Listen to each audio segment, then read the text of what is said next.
Diego Garcia बहरे हिंद में मौजूद अमेरिका का वो फिजाई अड्डा जो ईरान अमेरिका जंग में अहम किरदार अदा कर सकता है। पिछले कुछ दिनों में इस फिजाई अड्डे पर लड़ाका तैयारों की गैर मामूली परवाजें देखी गई हैं।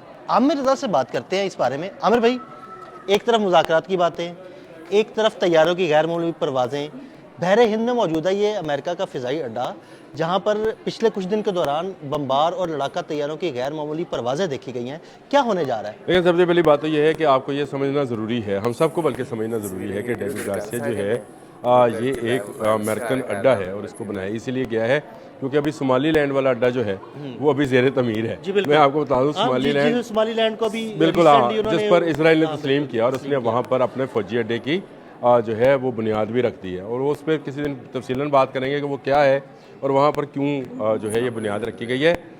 जब से मिडल ईस्ट के तमाम ममालिक ने इस बात से इनकार किया कि वो अपनी सरजमीन को ईरान के ख़िलाफ़ इस्तेमाल नहीं होने देंगे।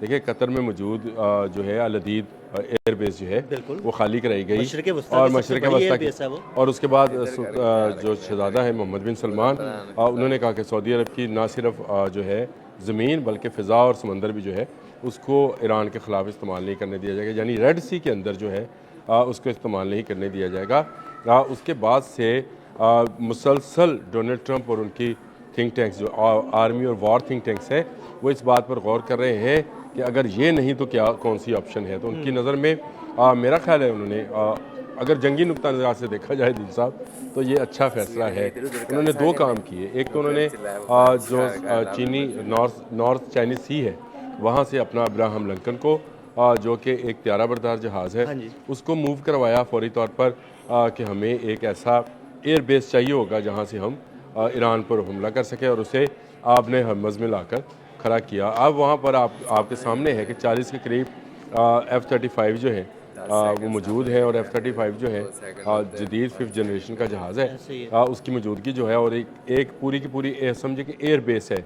बहुत सारे लोगों ने तो उसको शहर कहा है लेकिन मैं ये कहता हूँ कि ये एयर बेस है जो कि ईरान के दहाने पर लाकर बिठा दी गई कि यहाँ से जहाज़ उड़ेंगे और उड़े भी।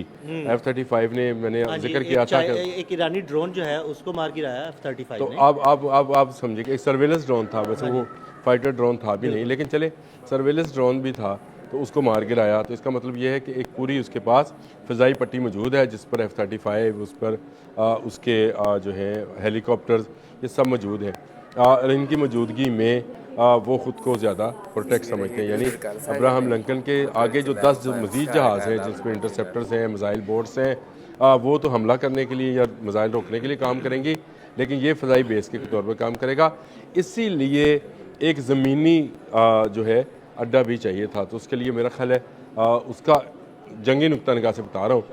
इसको आप इस तरह से ना लीजिएगा कि मैं कोई ईरान के मुखालिफ हूँ। मैं ये कहता हूँ डेगो गार्सिया जो है ये एक कम से कम ज़मीनी फौजी अड्डा तो उसको अच्छा अभी भी देखिए, उर्दन में भी तो एक फौजी अड्डा उनका मौजूद है जहाँ पर F-15 लड़ाका तैयारे मौजूद हैं, कुछ उन्होंने बमबार तैयारे भी उधर मूव किए हैं। तो ऐसी सूरत हाल में डेगो गार्सिया का किरदार क्या हो सकता है? देखिए पहली बात तो ये है कि आप ईरान की डायमेंशंस को समझे। ईरान एक बड़ा मुल्क है और बड़ी फ़ौज रखता है और उसके अलावा उसके पास मिसाइल्स की भी बेशुमार इकसाम मौजूद हैं। उस पर मैंने एक दफ़ा पहले आपके साथ ही व्लॉग किया था, मैंने बताया था कि 3 अतराफ़ से हमला किया जाएगा। तो आपको अगर आप जंगी हिकमत अमली बना रहे हो तो फिर आपको एक मोर्चा जो है से हमला नहीं करना होता है, आपको मुख्तलिफ मोर्चे और मुख्तलिफ मैदान मुख्तलिफ सरहदें जो है खोलना होती हैं।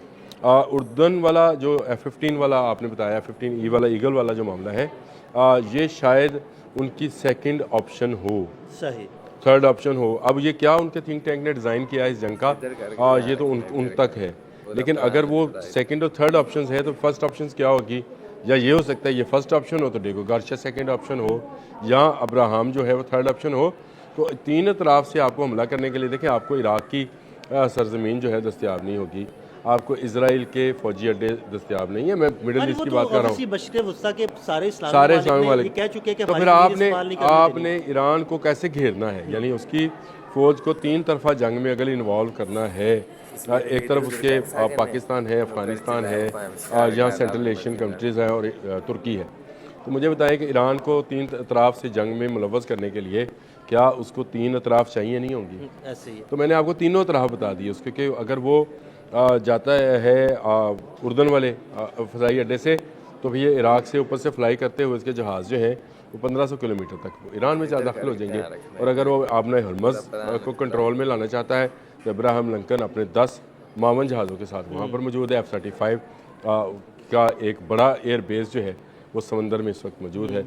और अगर वो डिएगो गार्सिया का अड्डा इस्तेमाल करना चाहता है, जो कि मेरा अपना ज़ाती ख्याल है, पता नहीं उनकी जंग किस तरह से डिज़ाइन हुई है, कि ये डिएगो गार्सिया जो है यहाँ से वो अपने फ्यूल टैंक्स जो हैं उनको फ्लाई कराएगा, जिसका इराक़ ने इनकार किया है कि अब उनकी फ़ज़ा के अंदर रीफ्यूलिंग नहीं हो सकती।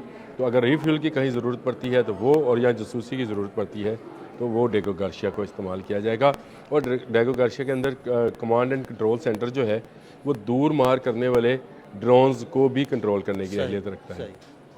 जब आप कतर का इस्तेमाल नहीं कर सकते, कुवैत को इस्तेमाल नहीं कर सकते, सऊदी अरब को इस्तेमाल नहीं कर सकते, इसराइल को इस्तेमाल नहीं कर सकते, तो फिर आपको एक ज़मीनी अड्डा भी चाहिए सारी चीज़ों को कंट्रोल करने के लिए। चाहे आप सैटेलाइट्स की दुनिया में रहते हो, लेकिन आपको ज़मीन फिर भी दरकार होती है।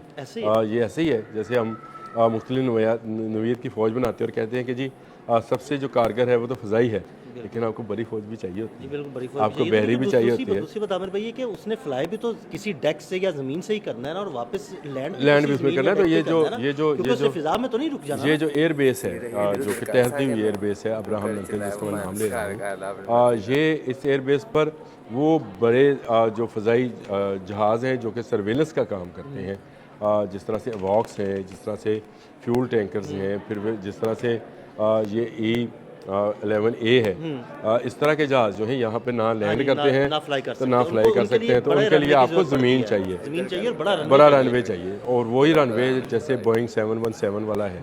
तो मैं ये समझता हूँ कि उन्होंने अपनी हिकमत अमली जो है उसके तहत अब 3 अतराफ़ में जो है फ़ौज जो है उसको तैनात कर लिया है। मुज़ाकरात मस्कत में, अमान में हो रहे हैं। अल्लाह करे कामयाब हो, और कामयाब ईरान के हक़ में हो, किसी और के हक़ में ना हो। ये भी मेरी दुआ है। ये हम कह सकते हैं कि अमेरिका ने अपनी पूरी जंगी हिकमत अमली जो है उसको डिज़ाइन कर लिया। लेकिन ये मैं फिर कह रहा हूँ कि कोई मुल्क जो है अपना डिज़ाइन बताता नहीं है। देखिए हमने तो हालात व वाक़यात के हिसाब से ही इस डिज़ाइनिंग को रिवील किया है। और मैंने सोच विचार के बाद ये देखा कि भाई डिएगो गार्सिया जब आपने कल किया ना इस पर, तो मेरे जहन में आया कि यार ये क्यों ज़रूरी था। तो मुझे ख्याल आया कि भाई जब सऊदी अरब नहीं है, जब आपके पास कुवैत नहीं है, कतर नहीं है, तो फिर इराक़ नहीं है, तो फिर डिएगो गार्सिया पर जाना तो बनता है। बहुत शुक्रिया आमिर भाई जी। बिल्कुल आमिर रज़ा ने बड़ी तफसील के साथ आपको इस फ़ौजी अड्डे के बारे में बताया, और ये भी बताया कि ये फ़ौजी अड्डा अमेरिका के लिए क्यों अहमियत का हामिल है। अदील अहमद और आमिर रज़ा को इजाज़त दीजिएगा। अल्लाह हाफ़िज़।